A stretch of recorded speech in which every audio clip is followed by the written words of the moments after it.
Daily cricket updates کے معزز ناظرین السلام علیکم۔ ناظرین کرم، قومی کپتان بابر اعظم نے کہا ہے کہ بھارت کے خلاف میچ کا کوئی دباؤ نہیں، اپنا بیسٹ دیں گے۔ پاک بھارت میچ سے ایک دن پہلے احمد آباد میں پری میچ پریس کانفرنس میں بابر اعظم نے کہا ہے کہ کوشش ہوگی کہ کل کے میچ میں اچھی پرفارمنس دے۔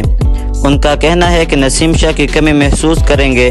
انہوں نے ایشیا کپ میں متاثر کن بالنگ کی تھی۔ شاہین افریدی پر یقین ہے کہ وہ بڑے میچ کے بالر ہے۔ ایک دو میچ میں اوپر نیچے پرفارمنس ہو گئی تو اس کا مطلب یہ نہیں کہ سوالیہ نشان آ گیا۔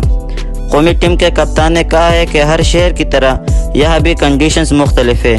جہاں زیادہ وقت گزرتا ہے وہاں کی کنڈیشنز کو جاننے میں مدد ملتی ہے۔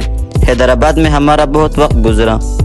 بابر اعظم نے کہا ہے کہ ورلڈ کپ جیتنا ہے تو فیلڈنگ بہتر ہونی چاہیے۔ کھلاڑیوں پر بڑے اسٹیڈیم کا دباؤ نہیں۔ مجھے امید ہے کہ حیدرآباد کی طرح یہاں بھی مداحوں کی سپورٹ ملے گی۔ انہوں نے کہا ہے کہ بالرز کے پاس مارجن کم ہے۔ بالرز کو کہا ہے کہ لینتھ پر قابو رکھے۔ بھارت کے ٹاپ آرڈر کو کیسے آؤٹ کرنا ہے اس کے لیے پلان کرتے ہیں۔ بابر اعظم نے مزید کہا کہ میرے ذہن میں یہ نہیں ہوتا کہ اس میچ کی وجہ سے میری کپتانی چلی جائے گی۔